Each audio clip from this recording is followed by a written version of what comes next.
Well, I'd be the first to admit that I'm a little bit OCD with pretty much everything I own, this barn included.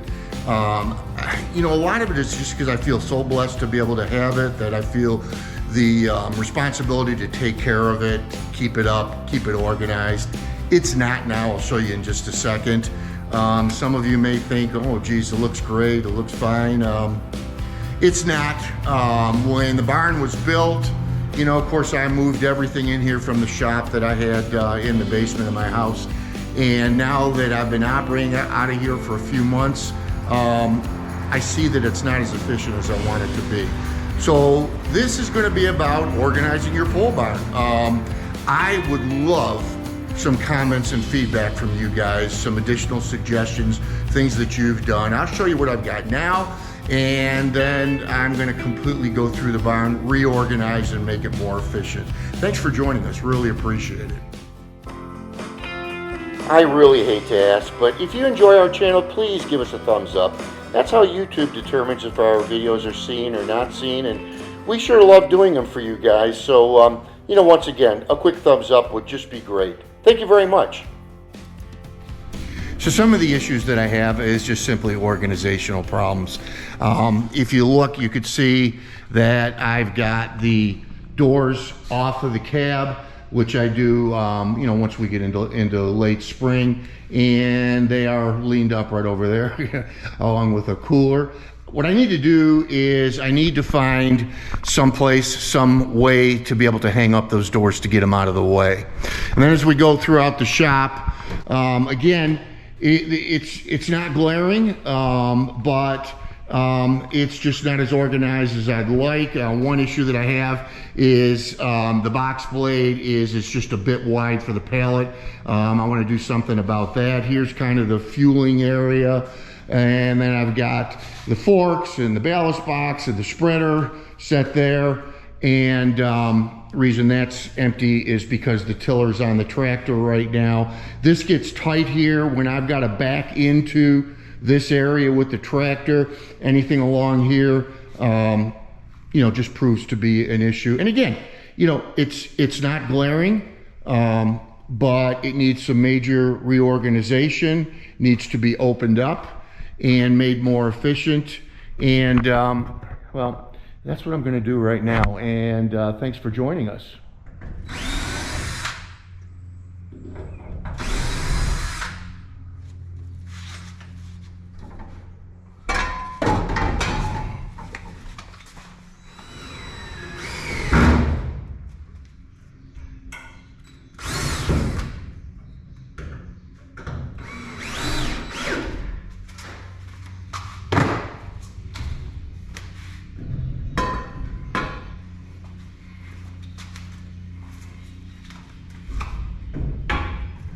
So what I'm trying to do here is keep stuff narrow against the door, the wall, so that when I'm taking attachments out, I'm not hitting them. There's a good video on there where I destroyed one of the metal cabinets taking attachments off. I don't want to do that anymore.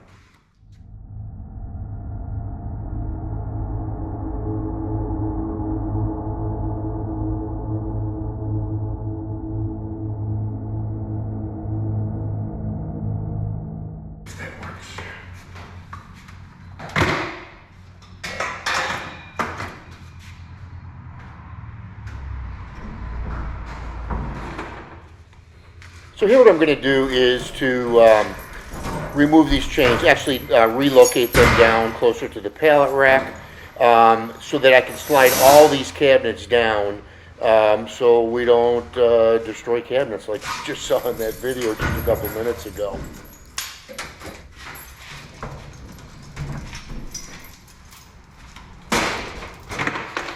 So I want to hang my chains here, but I've got to be a little weary of putting too much weight. So I think I'm going to try to divide it up a little bit. And I'm going to put my heaviest chain right on the 4x6. Maybe. We'll see how it goes.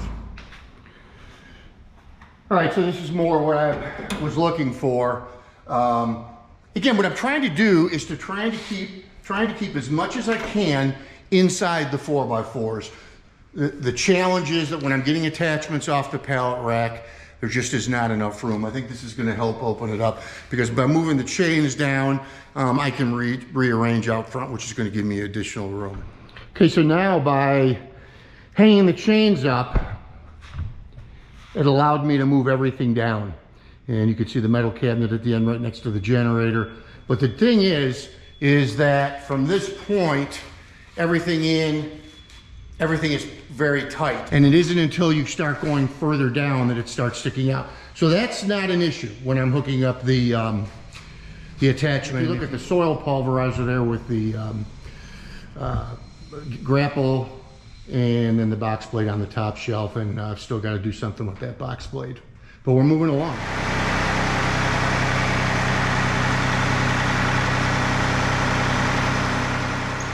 You know, as much as I love this tractor, the thing is, when you're up in the cab and you're trying to operate the forks or hook up an attachment, you just cannot see. You've got to try to look out the corner or sometimes stand up and just to try to gain some perspective.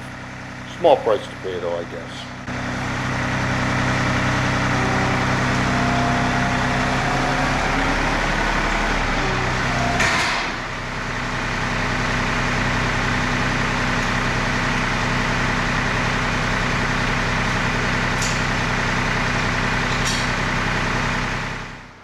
So what I'm doing here is putting this box blade on a larger pallet.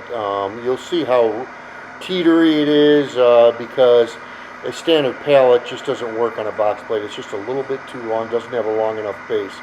So I'm going to take this outside. I've got a bigger pallet.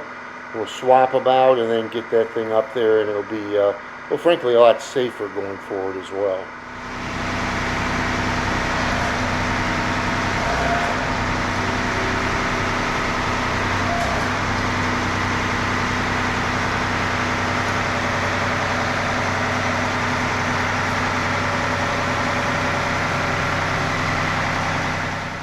So this also gives you a good idea of what my issue is, that I don't have a lot of room to be able to turn the tractor once I pull out with the implement. That's why I'm working so hard to redo this and make sure that the area for the first, I don't know, 10 feet or so beyond the pallet rack is just a lot tighter to the wall. It has just been a challenge, and that's one of the whole reasons for this video and the project that I'm taking on today.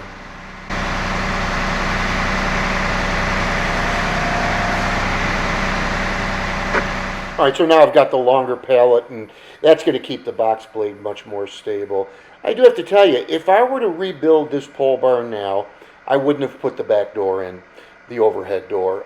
I use it occasionally, but not enough to make taking these attachments on and off the pallet rack as difficult as it is. So it's not the end of the world. I get it done. But I would have slid the pallet racks closer together, or actually right together in the middle of the barn, and then use the storage to the right and the left. And keeping the attachments towards the middle would have been just driving in the front door, grabbing an attachment, and backing back out. But you know, hindsight is 20/20.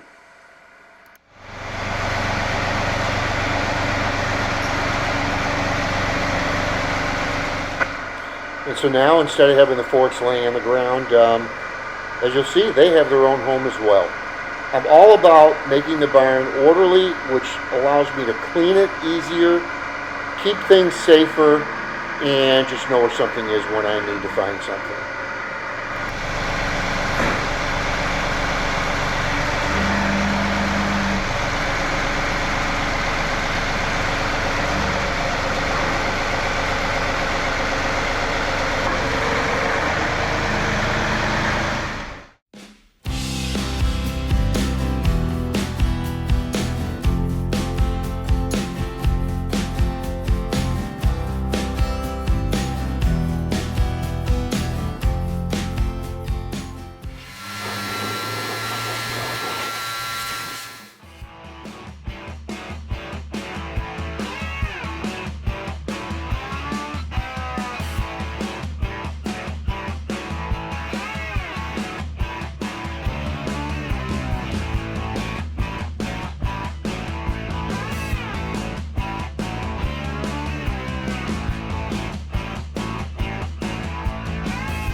well, it's done. Let me take a quick trip around with you. This is, I love organization, and this is one of my favorite things. This is a battery organizer, and I got it from Amazon, and it's got all my batteries on it. This is my Harbor Freight Special. It's really fantastic. I think I only paid a little over $300 for this thing. And you can see beyond the workbench, yeah, I had a little fun with some John Deere colors. Beyond the workbench, it's pretty clear back there. This is also a Harbor Freight Special tool bench. I got to tell you, if I were to build a pole barn again, if I already had a pole barn, this is the best investment I made, these pallet racks. You can see I've got the forks up there now. Down here is where the rototiller lives. And then over on this side of the barn, this is kind of the fuel station, gasoline and diesel. But over here, on the top shelf, I have the box blade, and then the grapple, and then the soil pulverizer. So gets them off the ground. The only thing I've got on the ground right now is the spreader and the ballast box. Moved all my chains down to this end. Got chains, ratchet straps, and some woodworking equipment here. And that's where all the steel equipment lives over here. In this corner is kind of the woodworking, or excuse me, metalworking section. You see I've got the welder, the project table, hydraulic press, drill press, and trying to keep it, I don't know, kind of by department or what have you. Yeah, like I said, I got a little OCD. Tractors are both washed, and got a job coming up in a couple days, and at least I'm going to be going out with a clean tractor. I hope this video was helpful to you guys. I sure would appreciate in the comments some things that you might have done differently, or some things that you've done in your pole barn that you can pass along. God bless you all, and thank you so much for watching Tractors in Life. We'll see you next time.